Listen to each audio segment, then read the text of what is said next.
Olá, amigos, boa noite. Segunda-feira, dia 5 de julho de 2021, e nós estamos aqui iniciando as nossas reflexões desta semana. E como em toda segunda-feira, estamos refletindo sobre a obra de André Luiz, a obra Nosso Lar, através da psicografia de Chico Xavier. Então é com muita alegria que estamos aqui. Júlio César, Ivete, Cláudia, Regiane, são os amigos que já estão chegando a participar conosco desse instante. Vamos fazer a nossa prece e depois continuamos cumprimentando os amigos.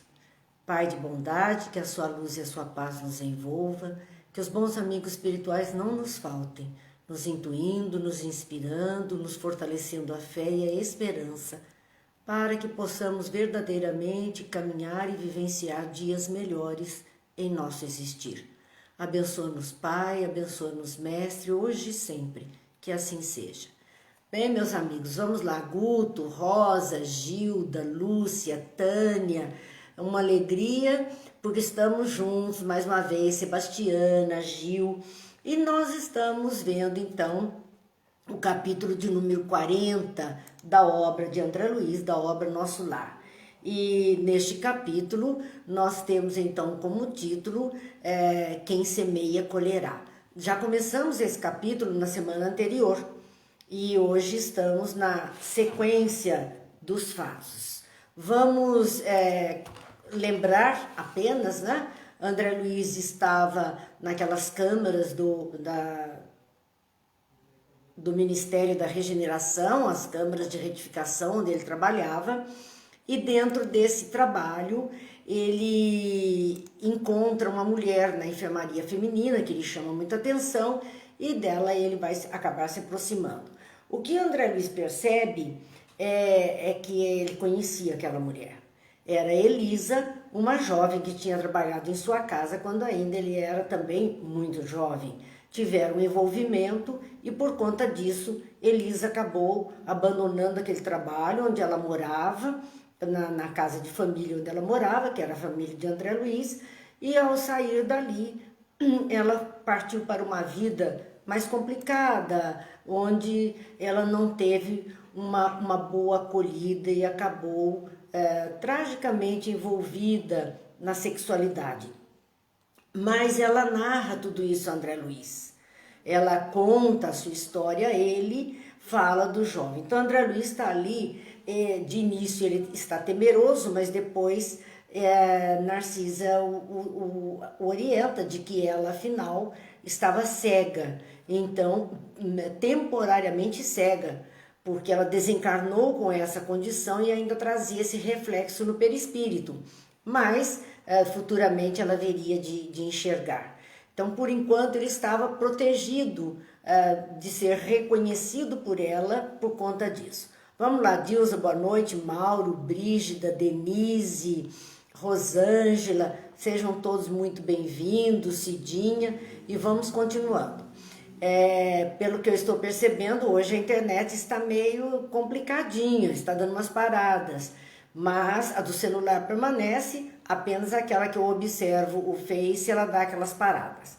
Enfim, vamos tentando fazer o melhor. Então, voltando ali, ela está nessa narrativa, né? E André Luiz quer mais detalhes, se ela tem mais detalhes para contar a respeito dos fatos do seu passado. E ela diz que não haviam sim fatos, e ela se entregou uma experiência dolorosa, mas que ela não precisava comentar. Ela não queria entrar em detalhes com as dores que ela viveu, as experiências mais tristes que ela viveu. E a narrativa, então, hoje continua. Conheci de perto o prazer, o luxo, o conforto material e, em seguida, o horror de mim mesma. A sífilis, o hospital, o abandono de todos, as tremendas desilusões que culminaram na cegueira e na morte do corpo. Então é aquela ascensão e queda. Ela teve uma ascensão material na sociedade, como uma cortesã, uma mulher era bem recebida, então ela teve luxo, ela teve prazer, ela teve todos os bens materiais. Posteriormente, ela teve as grandes dificuldades por conta da sífilis e ela ficou cega em razão disso. Aí foram os hospitais e a morte mesmo que ela vivenciou nesse caminho. Errei muito tempo em terrível desespero.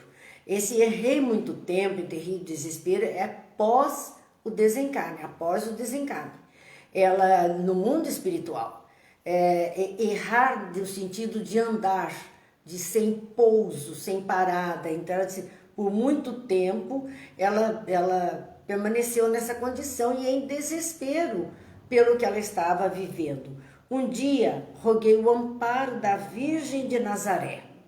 Como André Luiz, naquele dia também muito triste, ele se lembrou de Deus e aí ele pôde ser socorrido. Ela também, nesse dia, ela se lembrou da mãe de Jesus, de Maria de Nazaré, e recorreu a ela em suas preces. Mensageiros do bem me recolheram por amor do seu nome, trazendo-me a esta casa de abençoada consolação.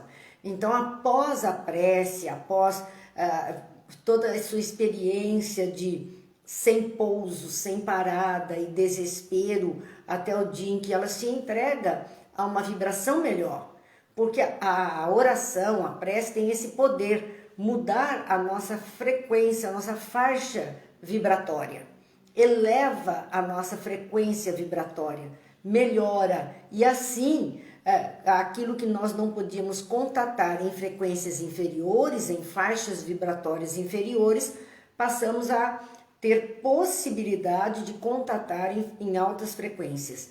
E é isso que acontece com ela. Ela faz a prece, melhora a sua condição de frequência, faixa vibratória, e ela pode então perceber a ajuda que já estava ali, mas que até então ela não percebia. E a partir dali ela vai ser socorrida e elevada, como ela diz, a esta abençoada casa de consolação. Imagine que ela estava nas câmaras de retificação, numa enfermaria, num calabouço, e ela ainda achava que ali já era uma abençoada casa de consolação, de amparo que ela estava recebendo. Quer dizer, a hora que ela pudesse sair da enfermaria em que se encontrava e verdadeiramente participar da vida em nosso lar, claro que ela teria surpresas muito felizes. Mas até então, ela achava que ali estava bem melhor do que anteriormente. André Luiz estava em lágrimas, porque ele se sabia culpado de parte dessa história. Ele tinha esse envolvimento e o descuido, o descaso para com essa jovem. E ele pergunta, e ele? E ele? O homem que a fez tão infeliz, como se chama? Porque ela falou que foi por conta de um amor, de uma paixão. Então André Luiz quer a confirmação, né? E André Luiz aí fica mais entristecido e envergonhado, porque ele diz, ouvia pronunciar meu nome e dos meus pais. Então naquele momento que ele questiona, ela fala o nome dele e dos pais dele, quer dizer, era ele o pivô de toda essa história mesmo. Elisa então diz a ele, no período do meu sofrimento anterior, quando ela estava nessas regiões mais complicadas, rebelde, transtornada, sem pouso, ela diz, amaldiçoava-lhe a lembrança, nutrindo por ele um ódio mortal. Mas a irmã Nemésia modificou-me. Então aquele ódio acabou ela foi recebendo ajuda ali e ela foi vendo que não era só culpa dele. A culpa é sempre das duas pessoas, há um envolvimento. Para odiá-lo, tenho que odiar a mim mesmo, no meu caso a culpa deve ser repartida. Não devo, pois, recriminar ninguém. Porque ambos viveram uma experiência. André Luiz diz, aquela humildade sensibilizou-me. Ele ficou perplexo, tomei-lhe a destra, sobre a qual rolou uma lágrima de arrependimento e remorso. Porque ele percebeu o tamanho da consequência do ato dele. Por isso que quem semeia, colherá. Era ele mesmo. Então ele diz a ela, ouça minha amiga, também eu me chamo André Luiz. e preciso ajudá-la. Conte comigo doravante. Então, ele se identificou também com o nome daquele que a conduziu por esses caminhos tortuosos, difíceis e dolorosos, e diz que ele precisava ajudá-la, que ela pudesse contar com ele dali para frente. E ela então diz: a sua voz até parece com a dele. Ela rememorou a voz do próprio André Luiz. Pois bem, até agora não tenho propriamente uma família em nosso lar, ele diz a ela, porque ele não tinha a casa dele, ele não tinha a família dele, ele estava na casa de Tobias com a dona Laura, ele estava na casa, de Lísias com a dona Laura, estava junto de Tobias com as esposas, estava junto de Narcisa, ele estava morando naquele departamento onde ele estava trabalhando, então ele não tinha família, ele não tinha ninguém ali ainda, encontrado ninguém, ou reencontrado os seus e estabelecido um lar. Então ele diz: até agora eu não tenho propriamente uma família em nosso lar. Você será a minha irmã de coração. Conte com o meu devotamento de amigo. Então ele tomou a responsabilidade de cuidar dela. Já que ele tinha falhado, agora ele tinha a responsabilidade de cuidar dela. E aceitava essa responsabilidade. Como lhe sou grata! Há quantos anos ninguém me fala assim?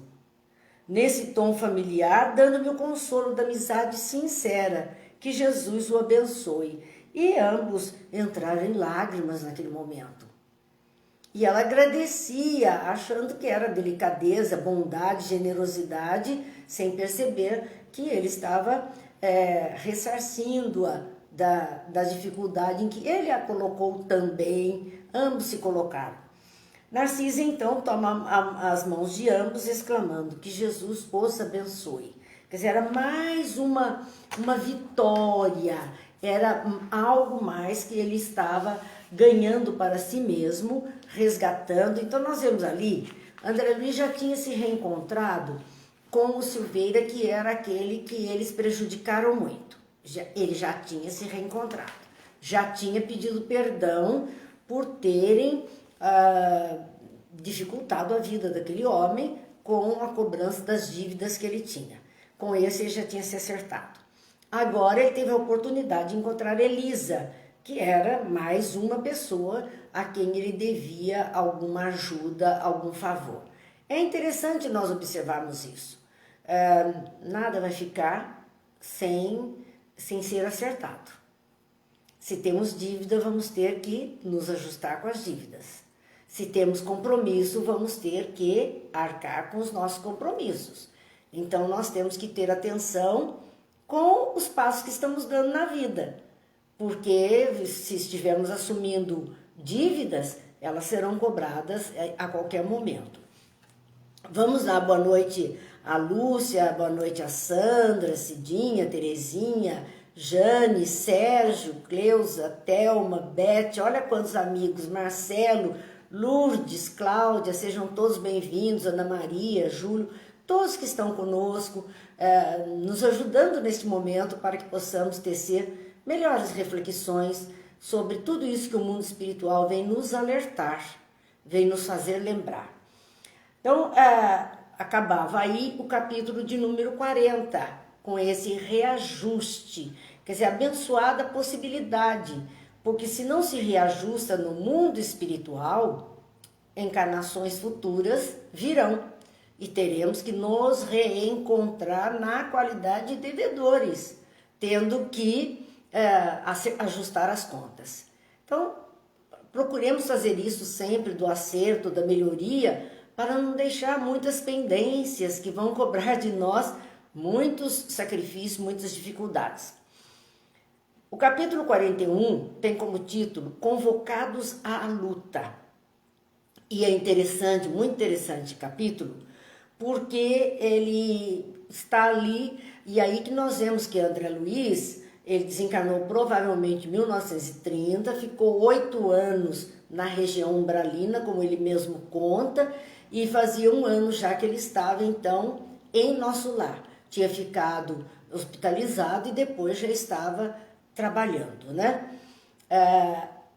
Aí ele narra que está em os primeiros dias de setembro de 1939. Então, por aí nós fazemos um cálculo que ele tenha desencarnado por volta de 1930, pelo tempo que ele narra que ficou e o quanto ele já estava ali em trabalho. Então, ele nos diz que eram os primeiros dias de setembro de 1939. Nosso lar, narra André Luiz, sofreu um choque porque passaram diversas colônias espirituais ligadas à civilização americana. É a notícia da Segunda Grande Guerra, da confusão no mundo material. Vejam como os mundos, vamos dizer, o mundo visível e o invisível, fazem parte de um mesmo mundo, uma mesma situação atinge a ambos. Não é só aqui. Então, toda desordem que acontece aqui na crosta terrena, onde nós estamos vivendo como reencarnados, toda desordem que aqui acontece, qualquer coisa de grande porte, especialmente, tem eco no mundo espiritual. Da mesma forma que as coisas do mundo espiritual têm eco no mundo material. Mas essa notícia, então, está naquele dia, naqueles primeiros dias de setembro, estava abalando a colônia Nosso Lar, e o interessante, e outras colônias, diversas outras colônias espirituais ligadas à civilização americana. Então, por aqui nós vemos que não existe só a colônia Nosso Lar. Várias colônias espirituais, nós já sabemos que colônias espirituais são núcleos onde espíritos desencarnados em determinada região vão ser recolhidos, vão ser cuidados, vão ser orientados para fazerem a volta em melhor condição. Então, outras colônias, todas aquelas que eram de alguma forma ligada com a civilização americana, foi abalada naquele momento por questão da Segunda Guerra Mundial. Era a guerra europeia, tão destruidora nos círculos da carne, quão perturbadora no plano do espírito. Veja então aquela correlação que nós falávamos.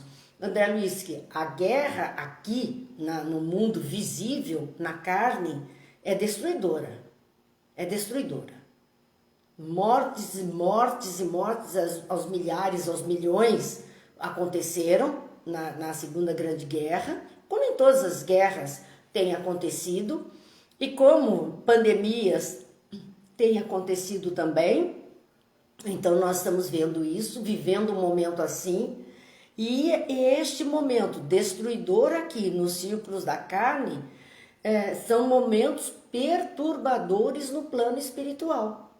Também tira a tranquilidade do plano espiritual, a possibilidade de uma vida mais calma no plano espiritual. Tudo se convulsiona. São almas que se convulsionam, estejam encarnadas ou desencarnadas, tudo se convulsiona porque a vida em sociedade é um reflexo de cada criatura. Por conta disso é que nós vemos então desta forma acontecendo. E aí vai André Luiz então narrando o seguinte: entidades numerosas comentavam os empreendimentos bélicos em perspectiva, sem disfarçar o imenso terror de que se possuíam. No plano espiritual, espíritos, entidades espirituais comentando a questão bélica, o armamento, de que os povos em guerra estavam se municiando, o estrago que seria, e eles estavam aterrorizados com o fato. Então não é porque estão desencarnados que as pessoas desencarnadas deixam de se aterrorizar, de achar absurdo as situações do mundo, aquelas situações que estão acontecendo no mundo. Então tudo isso era verdadeiramente um movimento difícil em nosso lar. Assim, continua então André Luiz narrando, né? Desde muito as grandes fraternidades do Oriente suportavam as vibrações antagônicas da nação japonesa, porque nós vamos ver que a guerra é dos aliados com o eixo, e no eixo está exatamente a nação japonesa, a Itália e a Alemanha. Esses três que tinham governos diferentes dos demais, que é o fascismo, o comunismo e a questão da monarquia absoluta, né? Eles é que estão em guerra com os outros, tudo por questão territorial, por poder material, por desejar aumentar as suas fronteiras. Essa foi a grande razão, e muitas vidas foram ceifadas nesta condição, evidentemente. Então ele diz que antes, desde muito, quer dizer, quando um povo começa a se movimentar nesse sentido, começa a procurar agir de alguma forma para explorar outros povos, a espiritualidade está cuidando, ela está vendo, ela está agindo neste momento. Ele disse, desde muitas grandes fraternidades do Oriente, porque tem o Oriente, o Ocidente, então existem grandes fraternidades de espírito velando pelas partes distintas do planeta. Então essas grandes fraternidades do Oriente estavam já suportando as vibrações antagônicas da nação japonesa, já ressentindo de tudo que pudesse ali resultar. E anotavam-se fatos curiosos de alto padrão educativo, porque em todo esse caos que surge com as guerras, com as mortes em grande escala, com as doenças, com as dificuldades que o mundo vive, as questões políticas, econômicas que têm consequências grandes, em tudo isso, esses fatos todos que estamos convivendo, eles são educativos para a alma. No mínimo, é para a gente aprender para não fazer nunca mais. Como espíritos imortais que somos, é nunca mais querer participar de nada com esse tipo. É lutar por uma coisa mais equilibrada, mais harmônica, mais feliz, mais concorde, a lei de Deus. Então, havia sim, já se anotavam grandes ações de alto padrão educativo. Os nobres círculos espirituais da Ásia lutavam em silêncio, os espíritos trabalhando para minimizar, porque há uma ilusão de nossa parte quando nós queremos que eles se intercedam, que nada aconteça. Não tem como. Existe o livre-arbítrio de cada indivíduo e o livre-arbítrio da coletividade. E quando a coletividade escolhe um caminho, o que os espíritos bons podem fazer é minimizar consequências se elas forem desastrosas demais. Então eles podem minimizar, mas não podem impedir. Infelizmente, as lições começam aí. Não há como impedir. Preparava-se então nosso lar para o mesmo gênero de serviço. Se algumas colônias, algumas levas de espíritos, fraternidades de espíritos, grupos de espíritos superiores estavam silenciosamente agindo sobre a materialidade terrena, sobre as nações envolvidas naquele caos da guerra, nosso lar também estava se preparando para, em silêncio, acudir àqueles que desencarnassem na guerra, aqueles que perecessem, assim como outras colônias espirituais que nós vimos de início, André Luiz dizendo que diferentes colônias espirituais estavam ali em choque, porque teriam que acudir, que atender toda aquela civilização ligada à cultura americana, a civilização americana. Quando estamos falando de civilização americana, estamos falando em América do Norte, América Central, América do Sul. São as Américas. Então, por conta disso, eles também teriam serviço dobrado. Além de valiosas recomendações do campo da fraternidade e da simpatia, eles teriam que fazer teriam que fazer, sim, a ajuda, né? E além do socorro imediato, vamos dizer, de enfermagem, de recolhimento das pessoas, além disso, eles teriam que também receber e recomendar fraternidade e simpatia para com todos. Não há, para o mundo espiritual, não haveria inimigos, todos seriam socorridos, todos seriam acolhidos. Então ali nós vemos assim, André Luiz, no filme Nosso Lar, vocês vão se lembrar, aqueles que assistiram o filme, da cena onde muitos espíritos estão chegando, carregando uma quantidade enorme de padiolas, macas e amparando pessoas, trazendo para a regeneração, para serem ajudados ali em Nosso Lar. E ali no filme ele fala que são aqueles que foram desencarnar na guerra.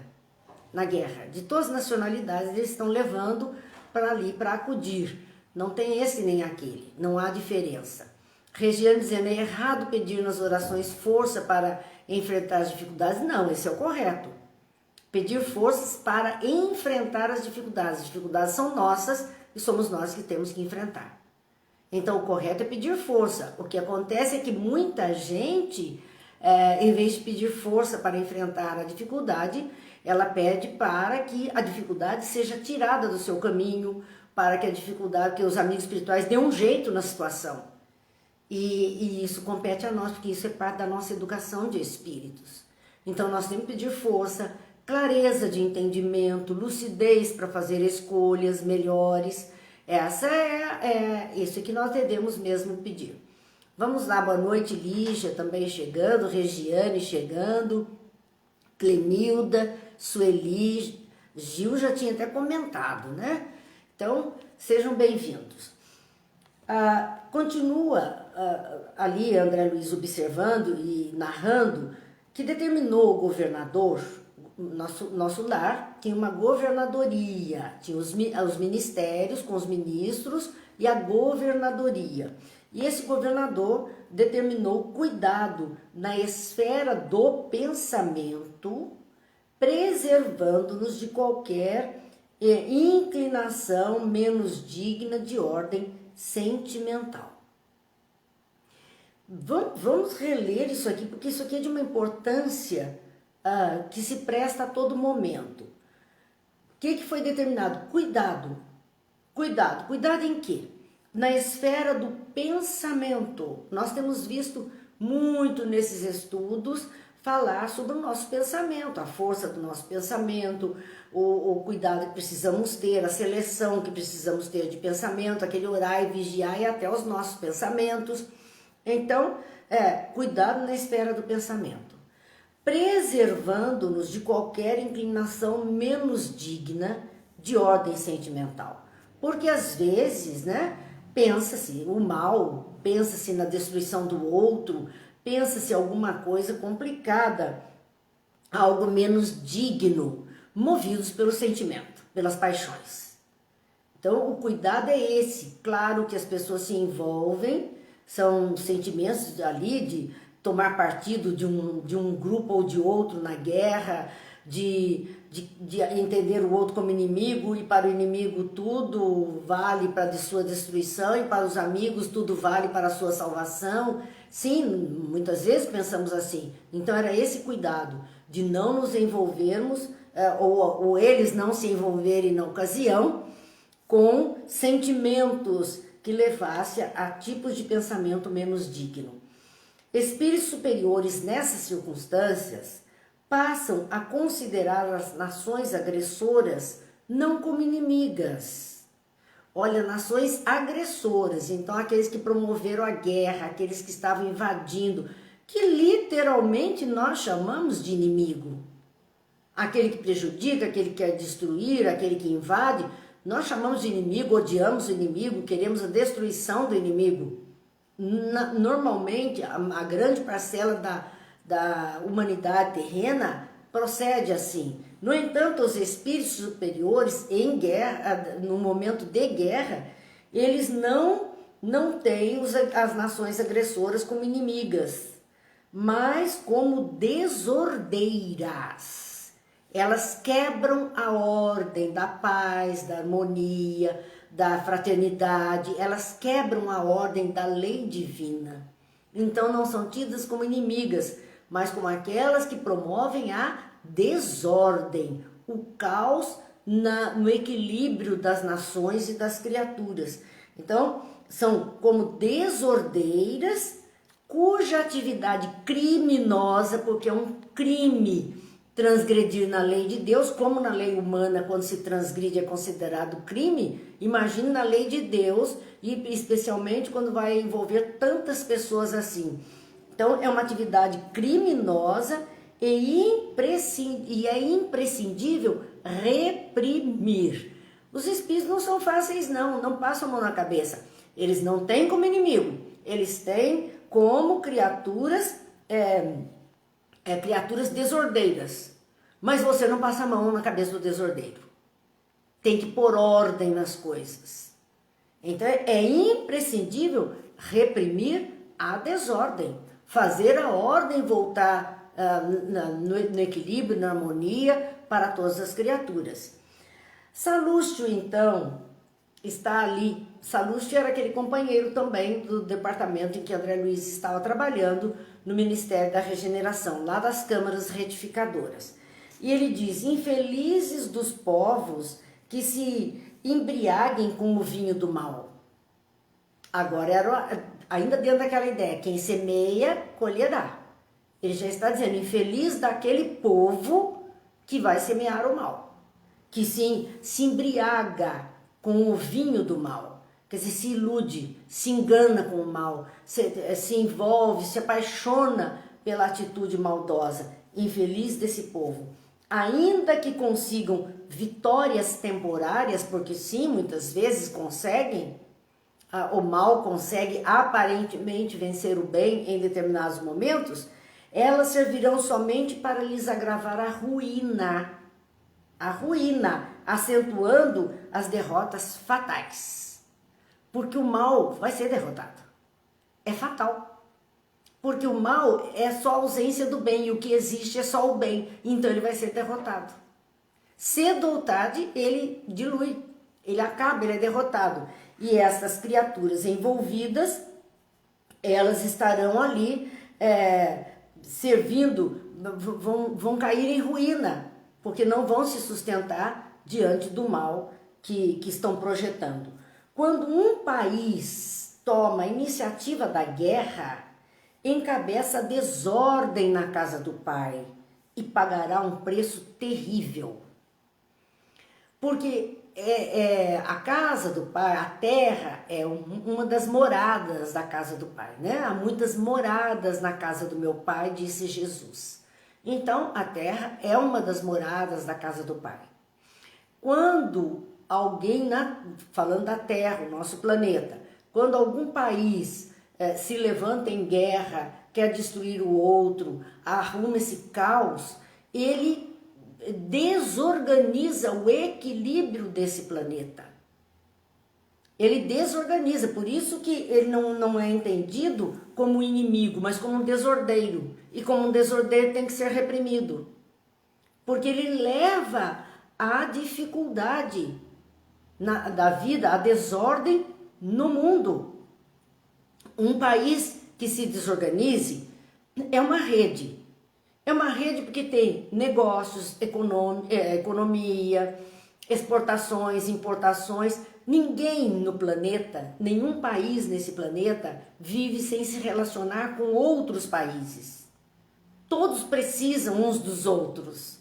Um tem o que vender e o outro precisa comprar. Mas esse que compra também tem alguma coisa a oferecer para aquele que vendeu e que não tem. É uma troca constante. É algo que não dá para viver sozinho. Não dá para ter essa experiência sozinho. Olha, nós estamos vendo isso no caso das vacinas. O mundo inteiro precisando das vacinas, alguns lugares produzindo, todo mundo precisando comprar, todo mundo querendo fabricar, todo mundo ajudando todo mundo. Então, alguém que quisesse reter essas vacinas somente para os seus, ela ocasionaria desordem no mundo. desestruturaria todo um programa de auxílio à humanidade. Por isso que nós estamos vendo a responsabilidade. Nós estamos vendo que a responsabilidade de cada nação em manter o equilíbrio, manter a ordem, manter os bons relacionamentos, as ligações com os mundos.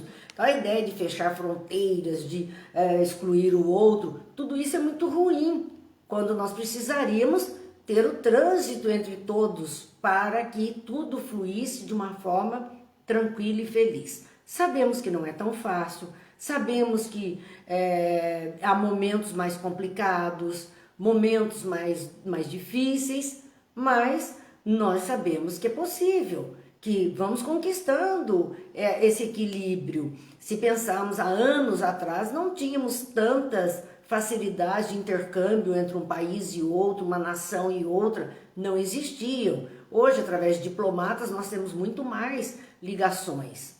Vamos lá, boa noite, Silvinha, Simone, sejam bem-vindas também, claro, todos nós. Então, continuava aqui Salustio explicando André Luiz, quando o país toma a iniciativa de guerra, de entrar em guerra com o outro, e as guerras, elas acontecem sempre nesse aspecto, ou é o aspecto religioso que querem impor, ou sistemas políticos que querem impor uma nação para outra, ou, na maioria das vezes, o poder econômico, as fronteiras que aumentam, as riquezas que são conquistadas. Então, é muito vinculado a coisas materiais. Nós vemos acontecer isso. Então, ela coloca a desordem na casa do pai, porque nós vimos a desordem, a guerra iria acontecer na Europa. Mas as colônias espirituais, diversas colônias espirituais, já estavam em desequilíbrio, em desarmonia, em perturbação do seu trabalho, reflexo da guerra. Então, há uma desordem na casa do pai, seja do lado visível ou do lado invisível. E por conta disso, pagará um preço terrível. Aquele que provoca a guerra acará, então, com uma culpa e uma responsabilidade muito grande para com os outros. André Luiz, então, está ali dizendo que observando as zonas superiores da vida que se voltam, vamos ver a continuidade, em defesa justa contra os empreendimentos da sombra e da ignorância congregados para a anarquia e destruição. Então, muitas vezes, sim, existe empreendimentos das sombras, que são o mal, né? A ignorância, porque só age mesmo no mal quem ignora das grandezas de tudo, quem ignora o correto, quem não tem conhecimento suficiente, congregados para anarquia e destruição. E isso tudo, diz ele, nas zonas superiores da vida, elas se voltam para a defesa justa. Os espíritos superiores vão trabalhar na defesa justa, contra os empreendimentos das sombras. É uma luta entre o bem e o mal. É uma luta entre a luz e as sombras.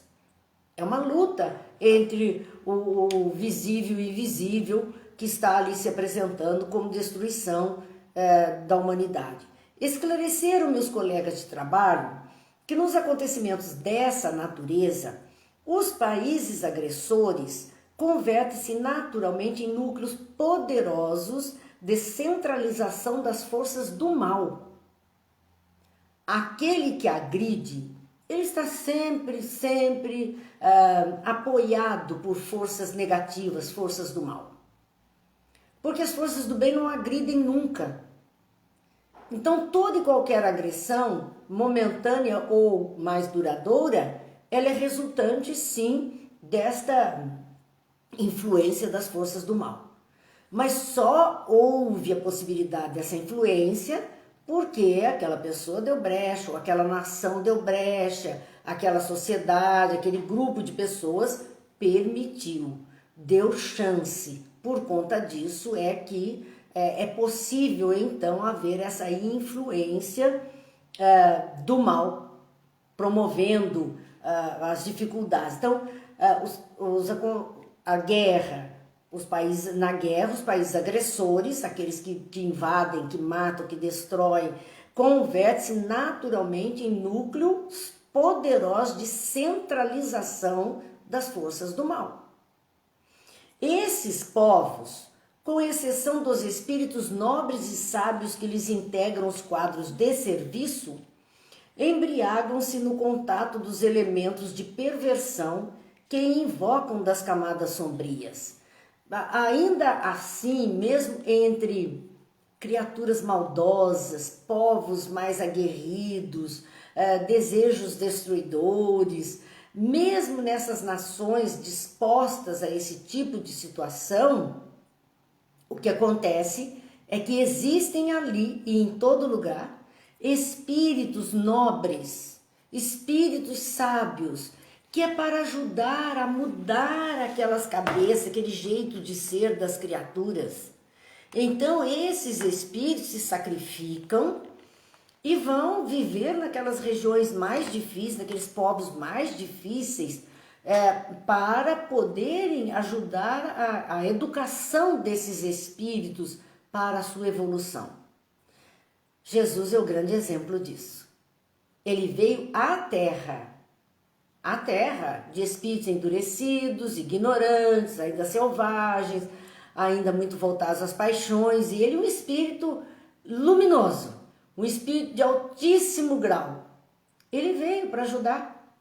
Ele veio para trazer um refrigério, uma orientação, uma luz, um amparo àqueles todos que já manifestassem qualquer desejo de melhoria. Por isso que ele é o modelo e guia, era só segui-lo. Todos os seus ensinos ficaram para nós nessa condição de orientador.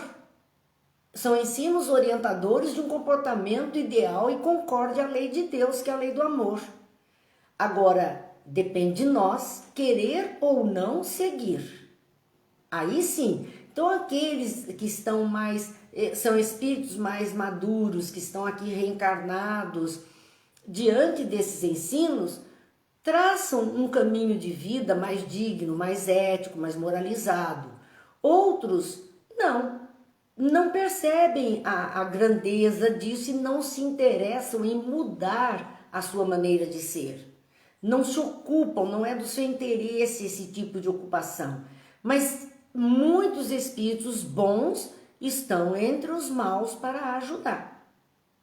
E aqui nós vemos essa afirmativa de Salustio para André Luiz, dizendo, esclarecer os colegas de trabalho, o próprio André Luiz também, o Salustio esclarecendo André Luiz, que nos acontecimentos dessa natureza, como guerras, destruições e tal, quando isto acontece, espíritos nobres e sábios que lhe integravam os quadros de serviço, eles estão ali, lhes integram, estão ali para ajudar, junto, né, daqueles que se embriagam em contato com elementos de perversão e que invocam, e esses que assim se envolvem, invocam das camadas sombrias, todas a arte da guerra, a arte da destruição. Porque tem situações, tem coisas tão horríveis na face da Terra que diz, meu Deus, como é que essa pessoa pensou isso? Como é que ela pôde arquitetar uma coisa desse tipo? Como é que ela pôde programar tudo isso? Fazer essa armadilha, essa rede para dificultar o bem para todos, para dificultar a luz, e acontece. Ela pôde porque ela tem mentes perversas que a acompanham. E essas mentes perversas, vindo dessas camadas sombrias do plano espiritual, são mestres nessa arte e vêm intuindo, inspirando aquelas criaturas para que elas façam coisas terríveis. É inspiração, encontrou ali eco para o seu desejo. A coletividades operosas converte-se em autômatos do crime. Olha que interessante, coletividades operosas, pessoas que estavam ali numa vida comum, de repente se tornam operários do crime, convertem em autômatos do crime, não têm uma opinião própria, entram naquela onda de maldade, e vão participar disso, como autômatos, achando que está tudo certo, e vai lá todo mundo, faz do mesmo jeito, repete os atos, as frases, os desejos, repete tudo igual. São autômatos, são zumbis, verdadeiros zumbis. A mente está tão dominada que eles não conseguem sair disso. A Lúcia chama de rede do mal e a Tânia é assustador. Sim, é assustador, mas é ainda uma condição, ainda bem que a gente sabe que não é para sempre. No final, tudo vai ficar muito bem com todos. Não é para sempre. Mesmo as mentes mais perversas, aqueles que estão como escravos, são os adictos do mal em todos os seus planos, agindo como escravos do mal, escravos das piores coisas que a gente possa imaginar. Um dia eles serão libertos. Um dia eles deixarão de ser prisioneiros das sombras. Um dia eles verão a luz. Claro que sim. Então é temporário, embora esse tempo seja às vezes tão longo que a gente veja algo durante tanto tempo e diz, meu Deus, será que isso não tem fim? Mas é aquilo, tudo passa. E isso também vai passar. Porque somos todos filhos de Deus. Seja a pior criatura da face da terra, ela é um filho de Deus. Ela é um filho de Deus, ela tem dentro de si o DNA divino. Ele está como que sufocado pela sua grosseiria. Mas ele vai conseguir. É como uma semente que ficou muito tempo aterrada até que ela consiga vencer todos os obstáculos e venha a luz. E aí ela vai produzir o que ela tem como destino. Então, coletividades operosas, por conta desse comportamento, transformam-se em autômatos do crime. Aquilo que nós temos são escravos de todo tipo de crime, de todo tipo de transgressão de lei. São pessoas que nem sequer pensam, simplesmente agem. Legiões infernais precipitam-se sobre grandes oficinas do progresso comum, transformando-as em campos de perversidade e horror. Legiões infernais, de espíritos inferiores, espíritos maldosos. Eles precipitam sobre grandes oficinas do progresso comum, grupos, sociedades, povos. É como quase uma mobilização coletiva. É uma invasão, uma horda do mal que invade aquela coletividade e perturba todo mundo, transformando esse lugar que era de um progresso comum, de uma vida em paz, transformando em campos de perversidade e horror. Parece que a perversidade não tem limite, os horrores de uma guerra não têm limites. Porque perde-se a noção total, né? O embrutecimento é muito grande. Então, Salustio diz, mas, e é sempre bom quando tem o mas, porque algo importante vem depois desse mas. Esse mas, enquanto os bandos escuros se apoderam da mente dos agressores, então, mais uma vez, veja que aquele que agride, ele está possuído por espíritos trevosos, difíceis, negativos, maldosos, seja momentaneamente, temporariamente, por um lapso de tempo, ou por mais tempo, ou mais de uma criatura. Enquanto os bandos escuros se apoderam das mentes dos agressores, os agrupamentos espirituais da vida nobre, porque eles não estão parados. Não pense que o bem está parado.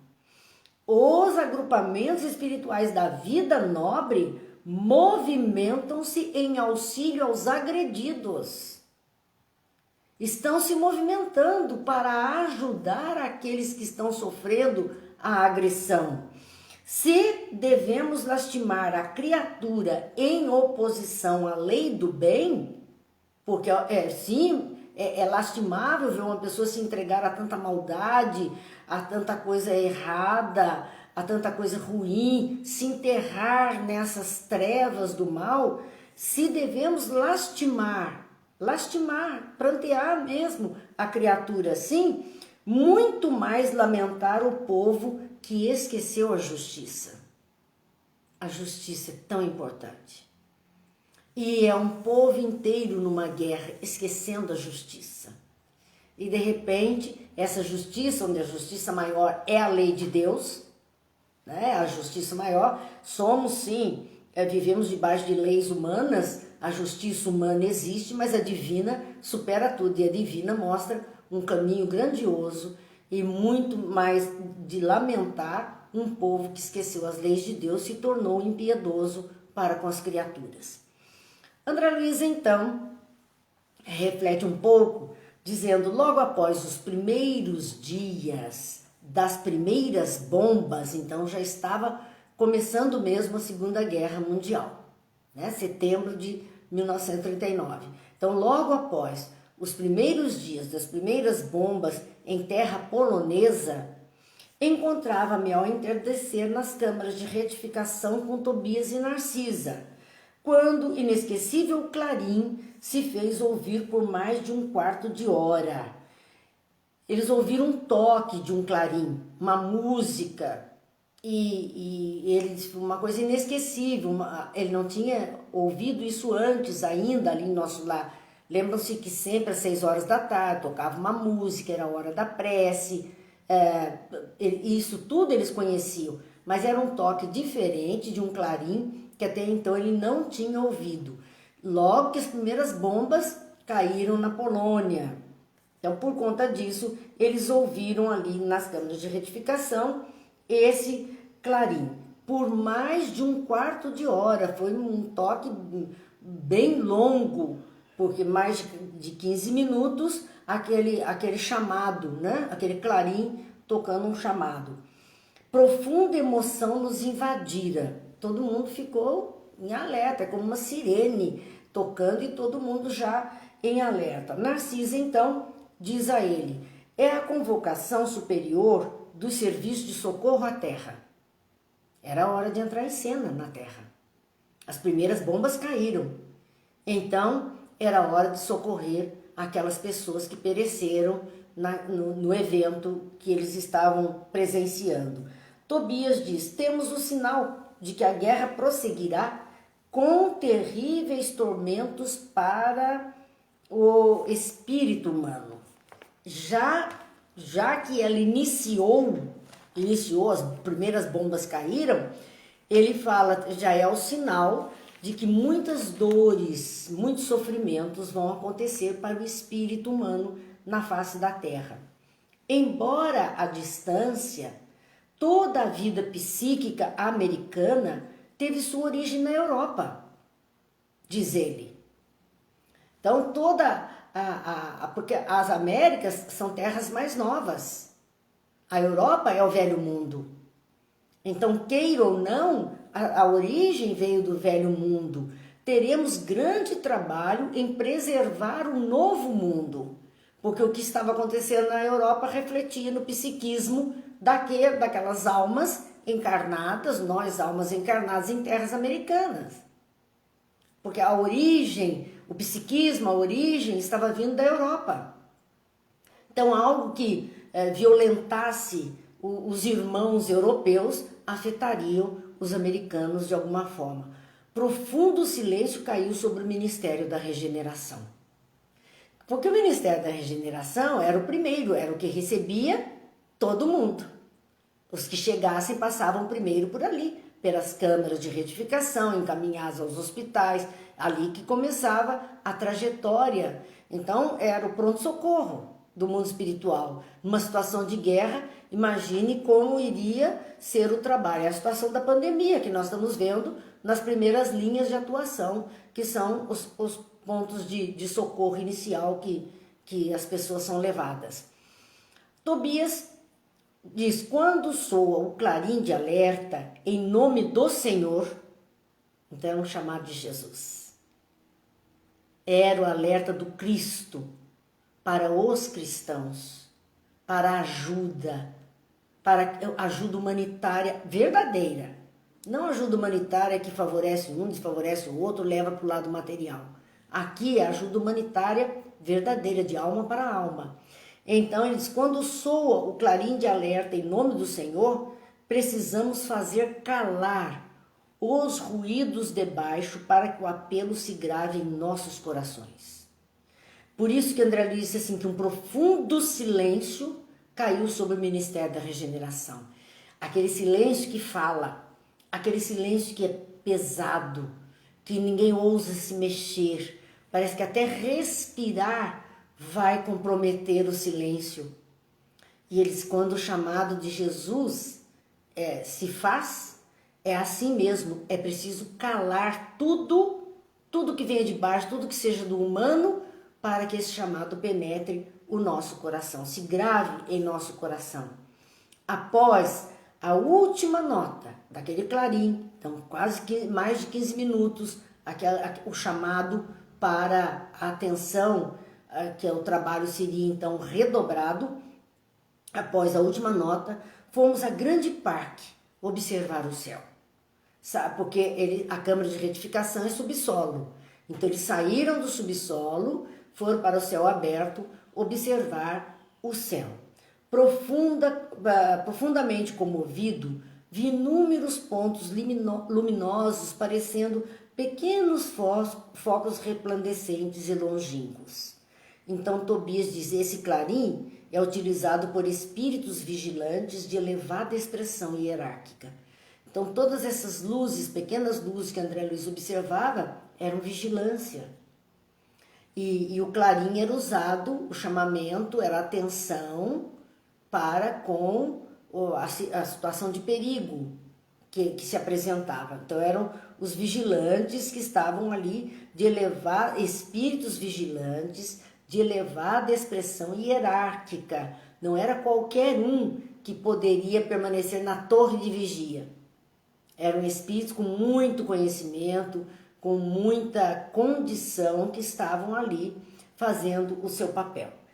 Bem, nós vamos ter que parar por aqui, quando eles estão observando as primeiras cenas, os resultados já das primeiras cenas de guerra do ano 1939, no mês de setembro de 39, que eles estão ali já se preparando para ajudar aqueles todos que iriam perecer nas condições de guerra que estavam se estabelecendo. Sabemos que foi uma guerra difícil, árdua, muito sofrimento. Nós tivemos então esse eixo do comunismo, fascismo e a questão da monarquia absoluta contra a república, contra a democracia, contra tantas coisas. E isso tudo acabou gerando muitas mortes, muitas dores, muitas aflições para encarnados e para desencarnados. Mas, se Deus quiser, como passou a primeira, passou a segunda, e as temporárias que aconteceram ao longo desse tempo, elas têm todas passado. O saldo, às vezes, muito doloroso, mas é um saldo educativo para todas as criaturas, para que não se repitam atos que aconteceram em algum momento. Vamos fazer nossa prece, agradecendo muito a Deus todas essas palavras que nos fazem refletir sobre o nosso comportamento e a nossa responsabilidade na vida. Nenhum de nós está aqui por acaso agora, neste momento. Nada do que está acontecendo no mundo não nos diz respeito. Tudo nos diz respeito. Somos espíritos que necessitavam e necessitam experimentar essas duras lições e fazer coisa melhor, produzir alguma coisa melhor. Por alguma razão estamos aqui. Seja para resgatar, seja para aprender, seja para contribuir. Não importa, por alguma razão estamos aqui. E não estamos sós. Os amigos espirituais superiores estão junto, espiritualidade amiga de olho, Jesus está no leme, como sempre dizemos. Vamos fazer hoje, então, nossa prece a Bezerra de Menezes. um espírito luminoso que esteve entre nós quando encarnado e continua entre nós na sua tarefa de auxílio aos sofredores de toda ordem. Nós te rogamos, Pai, de infinita bondade e justiça, as graças de Jesus Cristo, através de Bezerra de Menezes e suas legiões de companheiros. Que eles nos assistam, Senhor, consolando os aflitos, curando os que se tornem merecedores, confortando aqueles que tiverem suas provas e expiações a passar, esclarecendo aos que desejarem conhecer e assistindo a todos quantos apelem para o teu infinito amor. Jesus, divino portador da graça e da verdade, estende tuas mãos dadivosas em socorro daqueles que te reconhecem como despenseiro fiel e prudente. Faze o divino modelo, através de tuas legiões consoladoras, de teus santos espíritos, a fim de que a fé se eleve, a esperança aumente, a bondade se expanda e o amor triunfe sobre todas as coisas. Bezerra de Menezes, apóstolo do bem e da paz, amigo dos humildes e dos enfermos, movimenta as tuas falanges amigas em benefício daqueles que sofrem, sejam males físicos ou espirituais. Santos Espíritos, dignos obreiros do Senhor, derramai as vossas graças e as curas sobre a humanidade sofredora, a fim de que as criaturas se tornem amigas da paz e do conhecimento, da harmonia e do perdão, semeando pelo mundo os divinos exemplos de Jesus Cristo. Que Deus nos abençoe, Jesus nos ilumine, a luz se faça sobre todos nós, sobre toda a humanidade terrena e, como gostamos sempre de lembrar, especialmente sobre aqueles que estão governando os países, governando as nações, que de alguma forma sejam iluminados, amparados, assistidos para terem sempre as melhores decisões em benefício de todas as criaturas. Deus abençoe e até amanhã, se Deus quiser, quando estaremos de volta. Muita paz!